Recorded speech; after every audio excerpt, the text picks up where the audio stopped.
اللهم صل على سيدنا محمد وعلى آله وصحبه وسلم وسلم عليه وعليه أجمعين كما تحب وترضى بأن تصلي عليه صلاة وسلاما دائما سرمدا عليك يا رسول الله صلى الله تعالى عليه وسلم.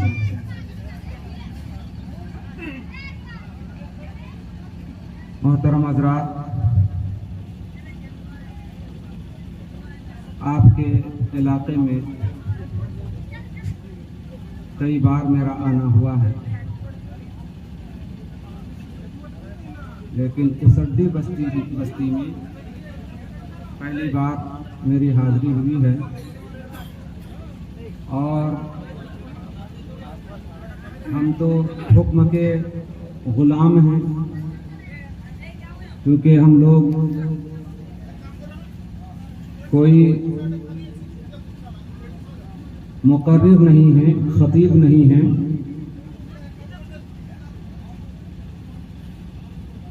ہمارے آقاؤں کا جو حکم ہوتا ہے حکم کے ہم تابع ہوتے ہیں،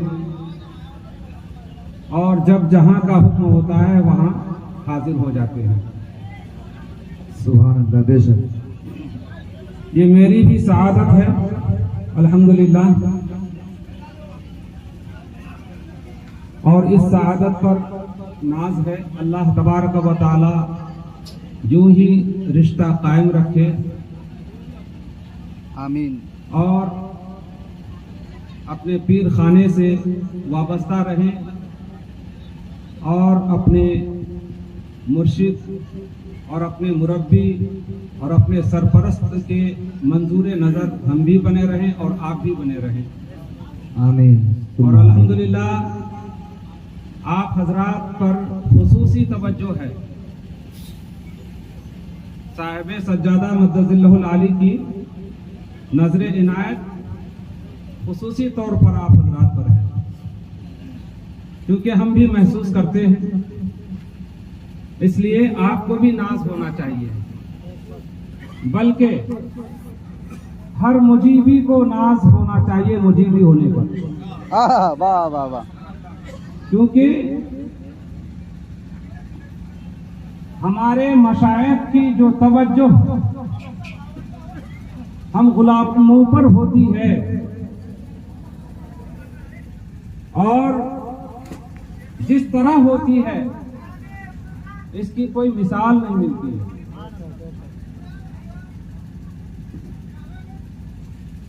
ایک باپ کی شفقت اور رحمت اپنے بچوں پر جو ہوتی ہے اس سے ہزاروں گنا زیادہ ہمارے مشائخ کی ہم پر شفقتیں ہیں. واہ واہ واہ. بے شک ہر اعتبار سے ہم کو کامیاب دیکھنا چاہتے ہیں، اور ہماری کمی اور ہماری پریشانی ان کو گوارا نہیں ہے. اللہ اکبر. حالانکہ آج کل تو پیری مریدی کو تجارت بنا لیا گیا ہے. پیروں کی نگاہ مریدوں کی جیب پر ہوا کرتی ہے. جہاں نذرانہ زیادہ ملتا ہے وہاں جلدی جلدی سفر کرتے ہیں، اور جہاں نذرانہ نہیں ملتا تو وہاں بھول سے بھی جانا گوارا نہیں کرتا. لیکن یہ بات خانقاہ مجیبیہ کے بزرگوں میں نہیں ہے، الحمدللہ آپ جانتے ہیں، اور بے شک سبحان اللہ مانتے بھی ہیں، آپ اعتراف ہے. بسا اوقات ایسے بھی آتے ہیں کہ اپنے خرچ سے آئے اور اپنے خرچ سے گئے. جب ہم شروع خانقاہ میں حاضر ہوئے تھے تو حضرت زیب سجادہ مدد اللہ العالی نے چندہا علاقے ہی کا ایک واقعہ سنایا تھا کہ واقعی اس وقت کتنی پریشانی تھی، کتنی دقتیں تھیں، راستے نہیں تھے، رہنے کے لیے صحیح انتظام نہیں تھا، کھانے پینے کا بندوبست نہیں تھا، اور